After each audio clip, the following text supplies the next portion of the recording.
నమస్కారం వార్తలకు స్వాగతం. ముందుగా ముఖ్యాంశాలు. BJP state official spokesperson Rani Rudrama media సమావేశం, పలు అంశాలపై వివరణ.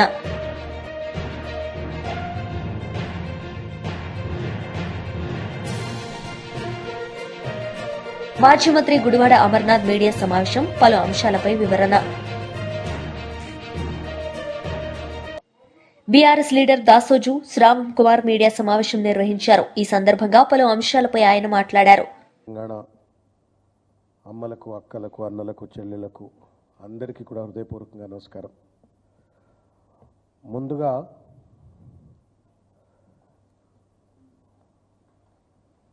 ఈరోజు బసవన్న గారి మహానుభావుడు, దార్శనికుడు, సర్వసమానత్వ సిద్ధాంతకర్త అయినటువంటి బసవన్న గారి జయంతి సందర్భంగా వారికి హృదయపూర్వకంగా శ్రద్ధాంజలి సమర్పిస్తూ వారి మార్గంలో నడుస్తున్నటువంటి కోటాను కోట్ల మంది వారందరికీ కూడా హృదయపూర్వకంగా శుభాభినందనలు తెలియజేస్తా ఉన్నాను. దాంతోపాటు ఇవాళ తెలంగాణ రాష్ట్రంలో ఉన్నటువంటి దాదాపు 5,07,107 మంది 10వ తరగతి పరీక్షకు హాజరై ఉత్తీర్ణులైనటువంటి విద్యార్థులందరికీ, వాళ్ళ తల్లిదండ్రులందరికీ కూడా భారత రాష్ట్ర సమితి తరపు నుండి హృదయపూర్వకంగా శుభాభినందనలు తెలియజేస్తా ఉన్నాను.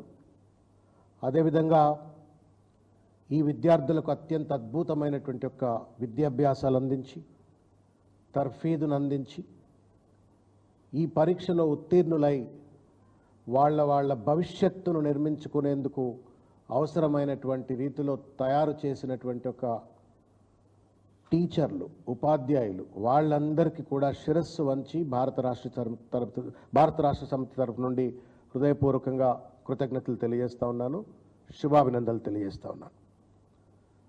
మరొక్కసారి ఈ 10వ తరగతి పరీక్ష ఫలితాలు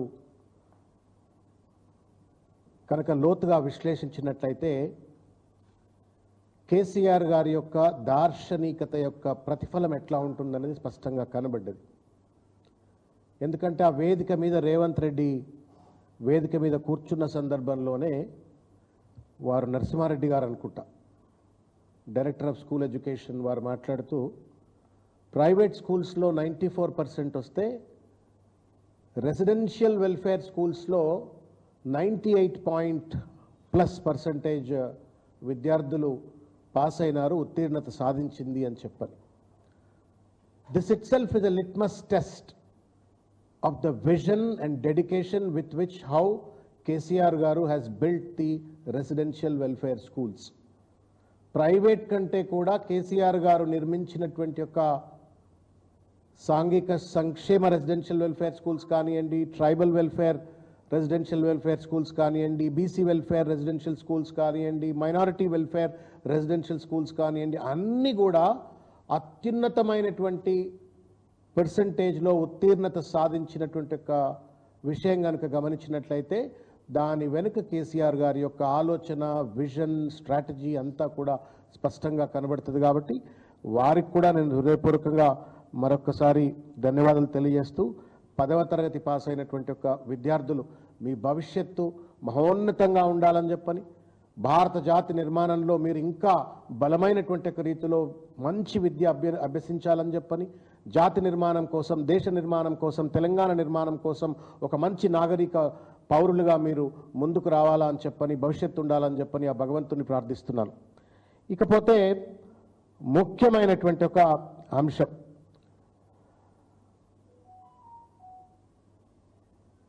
ఇవాళ రవీంద్ర భారతిలో జరిగినటువంటి ఒక సమావేశం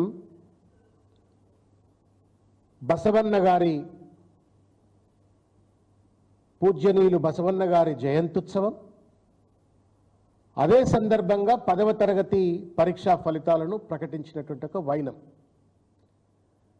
వాస్తవానికి పరీక్షా ఫలితాలు ప్రకటించడం అనేటువంటిది మాజీ మంత్రి గుడివాడ అమర్నాథ్ మీడియా సమావేశం నిర్వహించారు. ఈ సందర్భంగా పలు అంశాలపై ఆయన మాట్లాడారు. భక్తులు నిజరూప దర్శనానికి వచ్చేటువంటి పరిస్థితులు ఉండేటువంటి పవిత్రమైనటువంటి రోజు ఒకే ఒక్క రోజు. దీనికి సంబంధించి ఈరోజు జరిగినటువంటి ఘటన 7 భక్తుల్ని పట్టణ పెట్టుకున్నటువంటి విషయాన్ని దేశమంతా కూడా చూసింది. కేవలం ప్రభుత్వం తాలూకా నిర్లక్ష్యం, ప్రభుత్వం తాలూకా చేతకానితనం, ఇంతమంది భక్తులు వస్తారని చెప్పి తెలిసి చేయాల్సినటువంటి ఏర్పాట్లలో కూడా అంటే చందనోత్సవం అనేటువంటిది ప్రతి సంవత్సరం ఏ రోజు వస్తుంది అనేటువంటిది డిపార్ట్మెంట్కి తెలుస్తుంది. ఏ రోజుకి ఏర్పాట్లు అనేటువంటి పూర్తి చేయాలనేటువంటిది అది ప్రభుత్వం తాలూకా బాధ్యత. కేవలం 3 రోజుల 4 రోజుల క్రితం గోడ కట్టి దానికి కనీసం క్యూరింగ్ చేయకుండా గోడ కట్టాల్సినటువంటి రూల్స్ అండ్ రెగ్యులేషన్స్ ఏవైతే ఉన్నాయో లేదా దానికి సంబంధించిన టెక్నికల్ ప్రొసీజర్స్ ఏవైతే ఉన్నాయో ఏవి ఫాలో అవ్వకుండా కేవలం గోడ కట్టేయాలన్నటువంటి ఉద్దేశంతో గోడ కట్టేసి క్యూరింగ్ కూడా చేయకుండా ఈరోజు నిన్న రాత్రి సహజంగా మీ అందరికీ తెలుసు ఆనవాయితీ ప్రకారం మరి ఆ దేవుడి కృప ఏంటో తెలియదు కానీ చందనోత్సవం అంటే వర్షం అనేటువంటిది ప్రతి చందనోత్సవానికి ఆ దేవుడు లేలో ఏంటో తెలియదు కానీ ప్రతి సంవత్సరం చందనోత్సవం రోజున వర్షం పడుతుంటది ఈ ప్రాంతంలో అనేటువంటిది ఈ ప్రాంతంలో ఎవరిని అడిగినా చెప్తారు. సరే గాలి వచ్చింది, వాన వచ్చింది, ఇవన్నీ ప్రభుత్వానికి సాకుల్లా కనబడొచ్చు కానీ మీరు చేసినటువంటి ప్రక్రియలో ఆ గోడకి భక్తులకు సంబంధించినటువంటి ఈ టెంట్లు వేయడానికి, ట్రస్సులు వేయడానికి ఏదైతే ఏర్పాట్లు చేశారో ఆ క్యూరింగ్ అవనటువంటి గోడకు తీసుకుని వచ్చి ట్రస్సులన్నీ కూడా తగిలించి దానికి మేకులు కొట్టి పూర్తిగా ఆ గోడని సపోర్ట్ కింద తీసుకొని ఏర్పాట్లన్నీ కూడా చేశారు. ఓ పక్క గాలి, ఒక పక్క ఇప్పుడే పైలా ప్రవీణ్ అని చెప్పి ఇందులో గాయపడినటువంటి యువకుడిని విమ్స్ హాస్పిటల్లో తనని పరామర్శించి రావడం జరిగింది. ప్రత్యక్ష సాక్షి ఆ అబ్బాయిని అడిగాం, ఏం జరిగింది, ఎలా జరిగింది ఏంటి అని అంటే క్లియర్ చెప్పాడు. సార్ పెద్ద గాలి వేసింది, గోడ ఫ్లెక్స్ ఊగినట్టు ఊగింది సార్, అది ఆ చీకట్లో మాకు లైటింగ్ కూడా లేదు ఆ టైంలో, అది గోడో లేకపోతే ఫ్లెక్సో ఏంటో తెలియలేదు, కళ్ళుమూరి చేసి లోపు మొత్తం గోడంతా కూలిపోయింది, కిందన ఉండిపోయారు. నాకు ఏమో ఆ కుర్రోడికేమో ఆ ఐరన్ ట్రస్ ఏదైతే ఉంటుందో అది వచ్చి కాలు మీద పడిపోయి ఆ యాంకిల్ బ్రోన్ అనేటువంటిది ఫ్రాక్చర్ అయ్యింది. అంటే క్యూరింగ్ ఉన్నటువంటి గోడకు తీసుకుని వచ్చి ఆ గోడ ఇది కూడా మీరు చూస్తే ఇది కాంక్రీట్ తో సహజంగా మీరు చూడండి, మీరు ఎక్కడన్నా. టీడీపీ బ్రాహ్మణ సాధికార సమితి రాష్ట్ర కన్వీనర్ బుచ్చి రాంప్రసాద్ మీడియా సమావేశం నిర్వహించారు. ఈ సందర్భంగా పలు అంశాలపై ఆయన మాట్లాడారు. గురించి మాట్లాడాలంటే ఇంత జరిగినటువంటి సందర్భంలో ఆయన అక్కడికి వెళ్ళి ఎలా ఉండాలి, ఒక బాధ జరిగిన సందర్భం, ఒక బాధ జరిగిన కుటుంబాల దగ్గరికి వెళ్ళేటప్పుడు, చనిపోయిన కుటుంబాల దగ్గరికి వెళ్ళేటప్పుడు ఏ విధంగా ప్రవర్తించాలి, ఎలా ఉండాలి అనేది కూడా ఆయనకి అర్థం కాదు, ఎలా ప్రవర్తించాలో కూడా ఆయనకి తెలియదు. ఇవన్నీ పక్కన పెట్టి శవాల మీద పేలాలు ఎరుకునే పద్ధతిలో ఆయన ప్రవర్తిస్తారు. అందుకనే వాళ్ళని రాబందుల పార్టీకి రాష్ట్ర అధ్యక్షుడిగా జగన్మోహన్ రెడ్డి గారిని చెప్పుకోవాలి. ఎందుకంటే ఇవాళ ఆయన చేసిన ప్రవర్తన ఆ విధంగా ఉంది. జరిగిన వెంటనే 1 గంట 15 నిమిషాల్లోనే అక్కడికి రెస్క్యూ టీంలు వెళ్ళినాయి, ఎన్డీఆర్ఎఫ్ వెళ్ళింది, మంత్రుల బృందాలు వెళ్ళారు, అందరూ కూడా దీని మీద 3 మ్యాన్ కమిటీ, ఎంక్వైరీ కమిటీ వేశారు. చంద్రబాబు నాయుడు గారు చనిపోయిన వారికి 25 లక్షల రూపాయలు ఎస్క్రేషియా ప్రకటించింది ప్రభుత్వం. అదేవిధంగా నీకు దెబ్బలు దిగిన వాళ్ళకి కూడా 3 లక్షల రూపాయలు ప్రకటించింది. చనిపోయిన వారి కుటుంబాలకు మన అవుట్ సోర్స్ కింద ఎండోమెంట్లో వాళ్ళకి అర్హత కలిగిన అందరికి కూడా ఉద్యోగాలు ఇవ్వాలని చెప్పి చెప్పడం కూడా జరిగింది. తర్వాత ఇమీడియట్గా ఒక 15-20 నిమిషాల్లోనే లైన్లన్నీ క్లియర్ చేసేసి ఇమీడియట్గా నీకు సిస్టమ్ని ఒక పద్ధతిగా తీసుకెళ్ళింది. ఎందుకంటే చందనోత్సవానికి దగ్గర లక్షల మంది భక్తులు వస్తారు, ఇతర రాష్ట్రాల నుంచి కూడా వస్తారు. ఇక్కడ ఏంటంటే మా ప్రభుత్వం, గత ప్రభుత్వం చేసింది ఏంటంటే, గత ప్రభుత్వం 16,000 మందికి విఐపి టికెట్లు ఇచ్చి విఐపి దర్శనాలు చేసింది. కానీ మేము అలా కాదు, సామాన్య భక్తులకి పెద్దపీట వేయాలనే ఆలోచన విధానంతో మా ముఖ్యమంత్రి గారు దీని మీద దగ్గర 10 రోజుల నుండి మంత్రులతో మీటింగులు పెట్టించి అక్కడికి వెళ్ళి రివ్యూ చేసుకుని అన్నీ కూడా చాలా పద్ధతిగా చేసుకుంటూ వస్తున్నారు. అందుకనే 15 నిమిషాల్లో అంతా క్లియర్ చేసి నార్మల్ భక్తులకి దర్శన భాగ్యాన్ని కలిగించడం కోసం మేము ప్రయత్నిస్తే ఈయన అక్కడికి పోయి చేసినటువంటి వ్యవహారాన్ని మీ అందరూ చూశారు. సింహాచలం పైన ఉన్నటువంటి 3 నామాలని తీసేస్తే అప్పుడు మంత్రిగా ఉన్నటువంటి కొట్టు సత్యనారాయణ గారు కొండ మీదకి వెళ్తే భక్తులు నిలదీసింది మిమ్మల్ని కాదా అని ఒకసారి నేను అడుగుతున్నా. మీకు ఏమాత్రమైనా సింహాచలం టెంపుల్ మీద లేకపోతే దేవాలయాల మీద మీకు ఎక్కడన్నా ఒక గౌరవం ఉందా అని మీ ద్వారా నేను అడుగుతున్నా. ఇక మాన్సస్ ఆస్తులను కొల్లగొట్టడం కోసం ఆ రోజున మీరు చేసిన ప్రయత్నం ఏంటి ఒక్కసారి ఆలోచించండి. ఎక్కడో ఢిల్లీలో ఉండే ఆమెను తీసుకొచ్చి ఆమెను పెట్టి మొత్తం ఆస్తులు కొల్లగొడదామంటే ఆ రోజున ప్రభుత్వం ఆ విధంగా ప్రవర్తిస్తే కోర్టుకెళ్ళి కోర్టు ద్వారా తిరిగి మన అశోక్ గజపతిరాజు గారిని పెట్టుకుని ఆస్తుల పరిరక్షణ చేసింది తెలుగుదేశం పార్టీయా కాదా అని ఒకసారి మిమ్మల్ని అడుగుతున్నా. అదేవిధంగా అంతర్వేది తగలబడిపోయింది మీ పరిపాలనలోనే. అదేవిధంగా రామతీర్థంలో నేను మాట్లాడటానికి కూడా నా నోరు ఒప్పుకోదండి. రాముల వారి మీద నాకు ఎంతో భక్తి ఉంది. ఎందుకంటే మీరు చేసిన అపచారం ఇవాళకైనా మీరు ఒకసారైనా సారీ చెప్పారా వీటన్నిటి మీద? మీరు ఇవన్నీ మర్చిపోయినా ప్రజలు మాత్రం మర్చిపోరు జగన్మోహన్ రెడ్డి గారు. ఇక మీ ప్రభుత్వంలో ఎంతమంది చనిపోయారనే దానికి ఉదాహరణ గోదావరి కచ్చులూరు బోటులో 47 మంది చనిపోయారు. అప్పుడు మీరు వెళ్ళి పరామర్శ చేశారా ఒక్కసారన్నా? చేశారా? ఒకసారి మీరు చెప్పండి. అదేవిధంగా విశాఖలో క్రేన్ కూలితే 11 మంది చనిపోయారు. అదేవిధంగా అన్నమయ్య డ్యామ్ కూలిపోతే 37 మంది చనిపోయారు. ఆ రోజున మీరు పరామర్శకు వెళ్ళలేదు. వీటిల్లో దేనికి కూడా మీరు పరామర్శకు వెళ్ళలేదు. కానీ తెలుగుదేశం పార్టీ ప్రతిపక్షంలో ఉన్నా మేము అన్నమయ్య డ్యామ్ కూలిపోయినప్పుడు తెలుగుదేశం పార్టీ తరపున ఎన్టీఆర్ ట్రస్ట్ తరపున మా మేడం భువనేశ్వర్ గారు వెళ్ళి అక్కడ బాధితులను పరామర్శ చేసి ప్రతి ఒక్కళ్ళకి ₹1,00,000 సహాయం చేసింది ఎన్టీఆర్ ట్రస్ట్ ద్వారా. భోజనాలు పెట్టాం, అన్ని అవసరాలు కూడా చూసుకుని కష్టంలో ఉంటే అధికారంలో ఉన్న ప్రతిపక్షంలో ఉన్న మేము కష్టంలో ఉన్న మనుషుల దగ్గరికి అండగా నిలబడటం మాకు అలవాటు. కానీ మీరు ఎప్పుడు ఎక్కడా కూడా ₹1 సహాయం చేసినటువంటి సందర్భాలు మీకు ఉన్నాయా అని మరొక్కసారి మిమ్మల్ని నేను అడుగుతున్నా. బుడమేరులో మీరు తిరిగినప్పుడు మొన్నే జరిగింది. ఒక 8-7 నెలల క్రితం బుడమేరు వంగి వస్తే అప్పుడు కూడా మీరు వెళ్ళి పరామర్శ చేశారు. కానీ ఎటువంటి సహాయం చేసినటువంటి సందర్భం మీకు లేదు. కానీ మేము ప్రభుత్వంలో ఉన్నా ప్రభుత్వం తరపున జరుగుతున్నా ఎన్టీఆర్ ట్రస్ట్ తరపున తెలుగుదేశం పార్టీ తరపున మేము 8 రోజులు 10 రోజులు ప్రతిరోజు కూడా భోజనాలు అన్ని కూడా తీసుకెళ్లి సప్లై చేసినటువంటి ఘనత తెలుగుదేశం పార్టీకి ఉంది. మీరేంటంటే శవాల మీద ఏరుకునే రకంగా మీరు ప్రవర్తిస్తూ ఇవాళ ఈ విధంగా మీరు ప్రవర్తించటం, దీనికి ఏదో సోషల్ మీడియాలో మీ ఇష్టం వచ్చినట్లు మాట్లాడటం, ఇవన్నీ మీరు చేసినంత మాత్రాన మీరు చేసినటువంటి తప్పులు ప్రజలు మర్చిపోరు.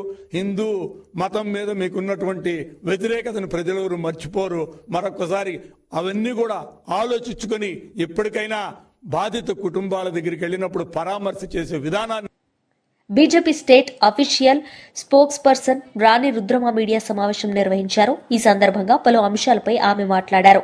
ప్రాముఖ్యత కలిగినటువంటి విద్యాశాఖను, హోంశాఖను కూడా నిర్వహిస్తున్నాను. నేనే వాటికి మంత్రిగా ఉంటాను. ముఖ్యమంత్రి దగ్గర ఉంటే అద్భుతమైనటువంటి ఫలితాలు, పర్యవేక్షణ అన్నీ ఉంటాయని చెప్పి సెలవిచ్చిన విషయం మన అందరికి కూడా తెలిసిందే. అయితే ఇవాళ ఇదే ముఖ్యమంత్రి గారిని మేము ఇదే క్వశ్చన్ అడుగుతున్నాం. అయ్యా మీరు ఎక్కడున్నారు? విద్యాశాఖ మంత్రి గారు మీరు ఎక్కడున్నారు? రేవంత్ రెడ్డి గారు ఈనాటి వరకు 15 నెలలుగా ఒక్కసారన్నా కూడా విద్యాశాఖ పైన రివ్యూ ఎందుకు చేయలేదు? ఇవాళ తెలంగాణలో ఉన్నటువంటి Kakatiya university, Satavahana university, Palamuru university, Telangana university, Mahatma Gandhi university, ఈ 5 యూనివర్సిటీల పరిధిలో ఉన్నటువంటి డిగ్రీ పరీక్షలు ఎందుకైతే లేవు తెలంగాణలో?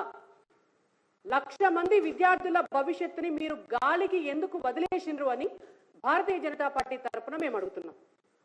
ముఖ్యమంత్రి గారు మీరు చెప్పాలా, ఇవాళ 1,00,000 మంది విద్యార్థుల భవిష్యత్ అంటే మీకు ఎందుకు లెక్క లేకుండా అయింది? తెలంగాణ రాష్ట్రం ఏదో అత్యద్భుతంగా ప్రగతి పదంలో ముందుకు పోతున్నట్టు మీ అందానికి అందాల పోటీలు పెట్టుంది. 100 కోట్ల రూపాయలు ఖర్చు పెట్టుకుంటా అందాల పోటీలు పెట్టడం మీద ఉన్నటువంటి శ్రద్ధ రేవంత్ రెడ్డి గారికి తెలంగాణలో ఉన్నటువంటి విద్యార్థులు చదువుకునేటటువంటి డిగ్రీ చదువుకునేటువంటి విద్యార్థులకు పరీక్షలు పెట్టాలి, విద్యా సంవత్సరం అయిపోయింది అనేటువంటి సోయి లేకపోవడం అనేటువంటిది ఇంతకంటే దురదృష్టం, ఇంతకంటే దౌర్భాగ్యం, ఇంతకంటే నీచం ఇంకొకటి లేదు. ఎక్కడన్నా ఉమ్మడి ఆంధ్రప్రదేశ్లో కూడా ఇంత అధ్వాన్నమైనటువంటి పరిస్థితి ఎన్నడూ కూడా లేదు. విద్యా సంవత్సరం అయిపోతుంటే విద్యార్థుల పరీక్షలు పెట్టకపోతుంటే కనీసం దానిపైన పర్యవేక్షణ చేసిందిరా విద్యాశాఖ మంత్రి అని పేరు చెప్పుకుంటున్నటువంటి రేవంత్ రెడ్డి గారు. ఎందుకు పెట్టలేరు అనేటువంటిది ఎంక్వైరీ చేసిందిరా మీరు? కనీసం ఏప్రిల్ నెల అయిపోయి మే నెల మొదలైతుంటే ఇప్పటి వరకు కూడా డిగ్రీ పిల్లలకు 5 యూనివర్సిటీల పరిధిలో పరీక్షలు జరగకపోతే వాళ్ళ పరీక్షలు ఎప్పుడు పెడతారు? వాళ్ళ పరీక్ష ఫలితాలు ఎప్పుడు దిద్దుతారు? వాళ్ళకు ఆ పేపర్లు దిద్ది ఫలితాలు ఎప్పుడు ఇస్తారు? వాళ్ళు పీజీకి అడ్మిషన్ ఎప్పుడు పెట్టుకోవాలి? అంటే ఇవాళ తెలంగాణలో పుట్టిన పాపానికి, తెలంగాణలో డిగ్రీ చదువుకుంటున్నటువంటి పాపానికి, తెలంగాణలో దాదాపు 1,00,000 మంది డిగ్రీ విద్యార్థులు ఇవాళ మీ కాంగ్రెస్ పార్టీ ప్రభుత్వ వైఫల్యం పుణ్యమా అని ఒక విద్యా సంవత్సరాన్ని కోల్పోతున్నారు. అక్కడ గింత కూడా చీమ గుట్టినట్టు లేదు మీకు. దేశాలు పట్టుక తిరగాలే తెల్లారలేస్తే, ఈ పైసలు పట్టుకొస్తానం మా పైసలు పట్టుకొస్తానమని మీ మంత్రులు తెల్లారలేస్తే హెలికాప్టర్లు వేసుకొని జిల్లాల పర్యటనలు చేయాలి. కానీ ఇలా డిగ్రీ పిల్లలకు పరీక్షలు నిర్వహిస్తలేము అనేటువంటి సోయి మాత్రం లేదు ముఖ్యమంత్రి గారికి, తెలంగాణలో ఉన్నటువంటి మంత్రివర్గానికి కూడా. ఇవాళ విశ్వవిద్యాలయాలు అనేటువంటివి విద్యార్థుల భవిష్యత్తుకు పట్టుకొమ్మలు. ఏ రాష్ట్రమైనా ఏ దేశమైనా అభివృద్ధి చెందుతుంది అంటే ఆ ప్రాంతంలో ఉన్నటువంటి విద్యార్థులకు అందరికీ కూడా నాణ్యమైనటువంటి విద్యను అందిస్తే వాళ్ళ భవిష్యత్తు బాగుంటే వాళ్ళే భవిష్యత్తుకు పునాది అవుతారు. అటువంటి పిల్లల భవిష్యత్తుని బీఆర్ఎస్ పార్టీ అధికారంలో ఉండగా మొత్తం విద్యా వ్యవస్థను సర్వనాశనం చేసి 10 సంవత్సరాలు మొత్తం కనీసం టీచర్ల రిక్రూట్మెంట్ కూడా చేయకుండా చేస్తే ఇవాళ వాళ్ళకంటే ఒక ఆకు ఎక్కువ చదివినటువంటి కాంగ్రెస్ పార్టీ నాయకులు, ముఖ్యంగా రేవంత్ రెడ్డి గారు ఒక విద్యాశాఖ మంత్రిగా 15 నెలలైనా కూడా ఫీజు రీఎంబర్స్మెంట్ బకాయిలు డిగ్రీ కాలేజీలకు చెల్లించకుండా ఇవాళ విద్యార్థుల పరీక్షలు జరగకుండా చూడాల్సినటువంటి పరిస్థితి వచ్చింది అంటే మీకు ఏం బాధ్యత ఉన్నది? మీకు ప్రజల పట్ల ఏం ప్రేమ ఉన్నది? మీకు తెలంగాణ పట్ల ఏం నైతికత ఉన్నది అనేటువంటిది మేము అడుగుతున్నాం. మీకు ఓటేసి పాపం చేసినారా తెలంగాణ ప్రజలు? డిగ్రీ కాలేజీలకు బీఆర్ఎస్ పార్టీ అధికారంలో ఉండగా దేశంలో సమూలమైన మార్పు రావాలంటే ప్రతి వారికి నాణ్యమైన విద్యను అందించాలన్న లక్ష్యంతో ప్రజాప్రభుత్వం పనిచేస్తుందని రాష్ట్ర ముఖ్యమంత్రి రేవంత్ రెడ్డి చెప్పారు. రవీంద్ర భారతిలో ఏర్పాటు చేసిన కార్యక్రమంలో ఉప ముఖ్యమంత్రి మల్లుభట్టి విక్రమార్కతో కలిసి ముఖ్యమంత్రి 10వ తరగతి పరీక్ష ఫలితాలను విడుదల చేశారు.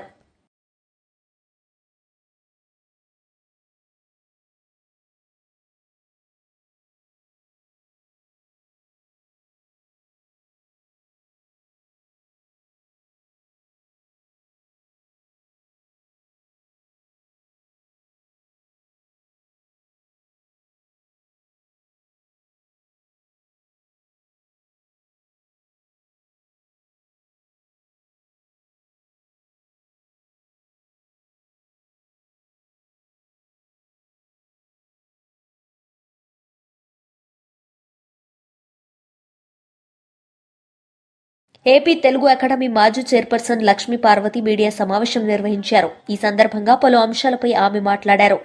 అందరికీ వర్తించేటువంటిది. అందువల్లనే ఈ ధర్మాన్ని భ్రష్టు పట్టించడానికి ఈరోజు బీజేపీ కొంతమందిని ఉపయోగిస్తూ ఉంది. అది ఈ రాష్ట్రంలో ముఖ్యంగా ఆంధ్రప్రదేశ్లో జరుగుతున్నటువంటి అన్యాయాలు, అక్రమాలు, దేవుడి పేరుతో జరుగుతున్నటువంటి ఇవి చూస్తూ ఉంటే అసలు ప్రత్యక్షంగా ప్రకృతి ఎంత ప్రకోపం చేస్తూ ఉందో కనిపిస్తూనే ఉంది కదా మనకి. ఈ అడుగు పెట్టారు ఆ రోజు కూడా అంతే. అతను 2000 ప్రీతిగా అందుకనే అతను చాలా గొప్ప వచ్చిన తర్వాత ఆయన నిజాలకు కూడా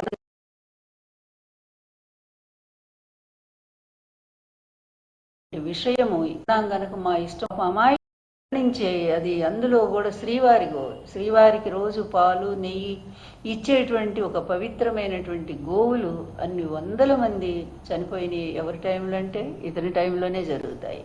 అన్నిటినీ మించి నిన్న చూస్తే ఎవరి టైంలో అంటే ఇతని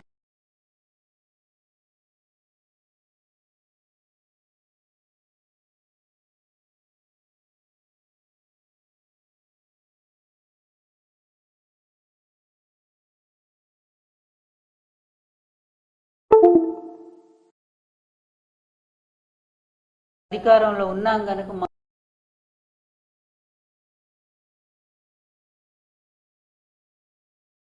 అందువల్ల నా మీదే నాకు నమ్మకం ఉంది అని ఆయనే చెప్పుకున్నాడు. తను స్వయంగా నాస్తికుడిని, నాకు ఏ దేవుడి మీద నమ్మకం లేదని. అట్లాంటి వాడు కనుకనే దేవుణ్ణి ఇన్ని రకాలుగా అతను భ్రష్టు పట్టిస్తా ఉన్నా అంటే ఈ హిందూ ధర్మవాదులు కూడా ఆలోచించాల్సినటువంటి అవసరం ఉంది. నేను హిందూ ధర్మమే అంటాను, మతం అనే ఆ వాడను నేను. ధర్మం అనేది సమకాలీనమైనటువంటిది, సార్వకాలీనమైనటువంటిది, అందరికీ వర్తించేటువంటిది. అందువల్లనే ఈ ధర్మాన్ని భ్రష్టు పట్టించడానికి ఈరోజు బీజేపీ కొంతమందిని ఉపయోగిస్తూ ఉంది. అది ఈ రాష్ట్రంలో ముఖ్యంగా ఆంధ్రప్రదేశ్లో జరుగుతున్నటువంటి అన్యాయాలు, అక్రమాలు, దేవుడి పేరుతో జరుగుతున్నటువంటి ఇవి చూస్తూ ఉంటే అసలు ప్రత్యక్షంగా ప్రకృతి ఎంత ప్రకోపం చేస్తూ ఉందో కనిపిస్తూనే ఉంది కదా మనకి. ఏ అడుగు పెట్టారు ఆ రోజు కూడా అంతే.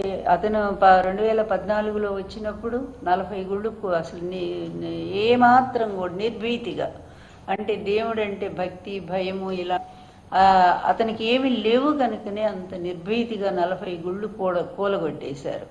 అయినా కూడా బీజేపీ అతను చాలా గొప్ప నాయకుడు అనుకుంటూ అతనితో స్నేహం చేస్తూ ఉన్నారు. ఆ తర్వాత జగన్ గారి హయాం వచ్చిన తర్వాత జగన్ గారిని పాపం ఆయన అందరినీ సమానంగా ఆదరిస్తూ ఉంటే మతాలకి కులాలకి అన్నిటికీ అతీతమైనటువంటి పరిపాలన, ఇదే సుపరిపాలన అని ఆయన నిజంగానే ప్రాక్టికల్గా కూడా రాష్ట్రంలో మతాలకి కులాలకి ఆకలి రాజకీయాలకు కూడా అతీతంగా ఒక గొప్ప పరిపాలన అందిస్తూ ఉంటే ఆయనకు ఒక క్రిస్టియన్ మతం అనే ముద్ర వేసి అది హిందువుల్లో ద్వేషం రెచ్చగొట్టడం కోసం మరి తన మనుషుల చేత అక్కడక్కడ దేవాలయాల విగ్రహాలు పగలగొట్టించటం, రామతీర్థం మొదలుకొని అన్నీ చూసాం. ఆఖరి కొండ మీద ఉన్నదాన్ని కూడా సిలువ అని చెప్పి చిత్రీకరించడం, వాళ్ళ టైంలో బస్సుల మీద ఉండేటువంటి క్రీస్తు సభలో పాంప్లెట్స్ వాటిని చూపించి ఇదిగో చూసారా బస్సులను కూడా వాడుకుంటున్నారు. అదంతా చంద్రబాబు టైంలో జరిగింది. అవి కూడా ఇట్లా ఈ ప్రతిదీ కూడా జగన్మోహన్ రెడ్డి గారి మీద నెట్టేయటానికి ఇతను చేసిన ప్రయత్నం మామూలుగా లేదు. అతి దారుణంగా జగన్ గారి ప్రభుత్వాన్ని బదనాం చేయటానికి ఎన్నో కుటిల యత్నాలు. ఇతనికి దేవుడి మీద భక్తి, మతం మీద ఒక నమ్మకము, విశ్వాసము ఉంటే ఇన్ని పాప పనులు చేస్తారండి. ఇన్ని రకాలుగా అన్నిటినీ మించి మహాఘోరం మహాపాపం ఏంటంటే తిరుపతి లడ్డు.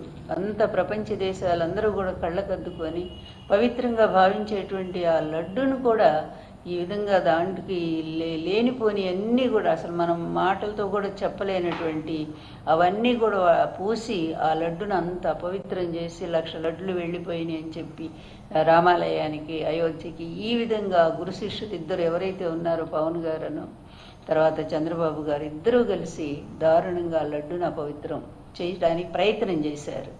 అయితే ఒక్కటి ఏదో అన్నట్టు భగవంతుడికి మలినం అంటది ఎప్పుడూ కూడా. అయితే ఈ పాపాలన్నీ ఆయన చూస్తూనే ఉంటాడు. ఎవరు ఎట్లా ప్రవర్తిస్తున్నారో, వీళ్ళ స్వార్థం కోసం ఎలా వాడుకుంటున్నారో తనని అనేది ఆయన కూడా గమనిస్తూనే ఉన్నాడు. అందుకే దానికి తగినట్టే అప్పటికప్పుడే కొన్ని మరి రుజువులు కూడా ప్రత్యక్షంగా చూపిస్తూ ఉన్నాడు.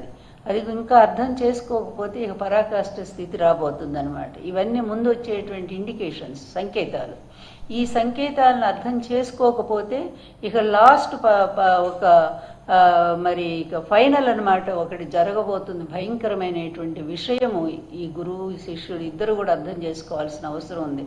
ఏదో మేము అధికారంలో ఉన్నాం కనుక మా ఇష్టం వచ్చినట్టుగా దేవుణ్ణి వాడుకుంటామని అనుకుంటే అది ఎంత పొరపాటు అంటానికి ఇప్పుడు పాపం అమాయకులే. వార్తలు ముగించే ముందు ముఖ్యాంశాలు మరోసారి. BJP state official spokesperson Rani Rudrama media సమావేశం, పలు అంశాలపై వివరణ.